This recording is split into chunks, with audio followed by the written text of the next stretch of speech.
Hi hello నమస్తే all welcome to my channel మీకు తెలుసా దిస్ ఈజ్ నాగ్ సతీష్. ఈ మధ్యనే సెప్టెంబర్ 15న ఒక భారీ ఆస్ట్రాయిడ్ అనేది మన భూమిని ఢీకొడుతుందని సోషల్ మీడియా అంతా ఫుల్గా ప్రచారం చేసి జనాలందరినీ కూడా భయపెట్టేశారు. అయితే ఇందులో నిజం ఉన్నప్పటికీ కూడా ఈ భారీ ఆస్ట్రాయిడ్ అనేది మన భూమికి దగ్గరగా వచ్చి వెళ్ళిపోయింది. ప్రస్తుతానికైతే మాత్రం మనం ఈ ప్రమాదం నుంచి తప్పించుకున్నాం. కానీ 2038లో మాత్రం 72% భూమిని ఢీకొట్టే అవకాశాలు ఉన్నాయని నాసా చెప్తుంది. అసలు ఈ ఆస్ట్రాయిడ్స్ అంటే ఏంటి, ఎలా ఉంటాయి, ఇవి ఏ విధంగా ఏర్పడ్డాయి, నిజంగా ఈ ఆస్ట్రాయిడ్స్కి ఒక గ్రహాన్ని అంతం చేసే శక్తి ఉంటుందా?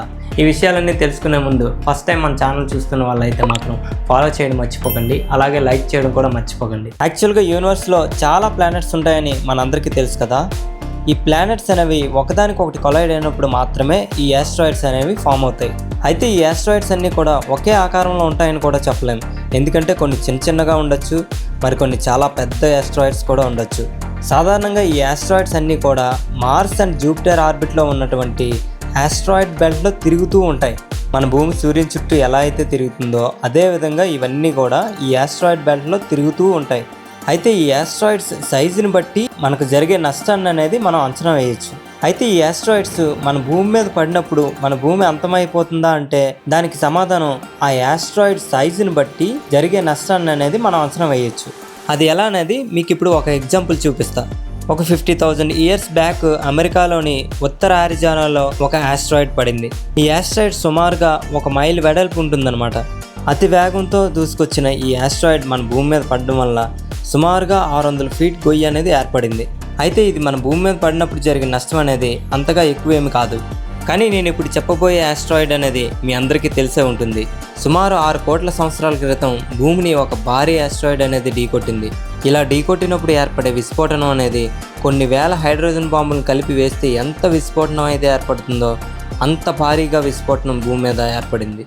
దీని కారణంగానే అప్పట్లో మన భూమి మీద నివసించి ఉండే డైనోసార్లు కూడా అంతరించిపోయాయని చాలామంది శాస్త్రవేత్తలు కూడా చెప్పారు. సాధారణంగా 2 కిలోమీటర్ల పొడవు ఉన్న ఆస్ట్రాయిడ్ పడితేనే మన భూమి అల్లకల్లోలం అయిపోతుంది. అలాంటిది ఒక 10 నుంచి 15 కిలోమీటర్ల పొడవు ఉన్న ఆస్ట్రాయిడ్ 1 కోటి కిలోటన్ వేగంతో వచ్చి భూమిని ఢీకొట్టిందంటే ఎంత భారీ నష్టం జరిగిందో మీరే అంచనా వేయచ్చు.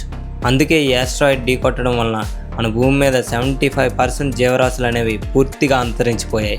అయితే మరలా 2038లో ఒక భారీ ఆస్ట్రాయిడ్ అనేది భూమిని హిట్ చేసే ఛాన్స్ ఉందని ఈ మధ్యనే చాలా న్యూస్ ఛానల్స్లోనూ అలాగే సోషల్ మీడియాలోనూ కూడా చాలా వైరల్ అవుతుంది.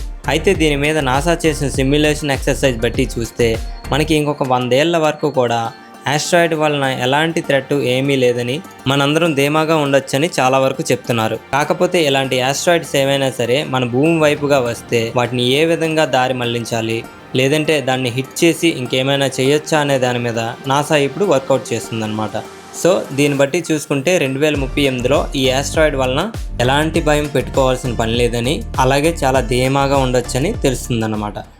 సో ఫ్రెండ్స్, తెలుసుకున్నారు కదా. వీడియోలో ఇన్ఫర్మేషన్ యూస్ఫుల్ అనిపిస్తే మాత్రం ఒక లైక్ చేయండి, అలాగే ఇంకా మీ ఫ్రెండ్స్ కూడా షేర్ చేయండి. మరిన్ని ఎలాంటి ఇంట్రెస్టింగ్ వీడియోస్ కోసం మా ఛానల్ తప్పకుండా ఫాలో అవ్వండి.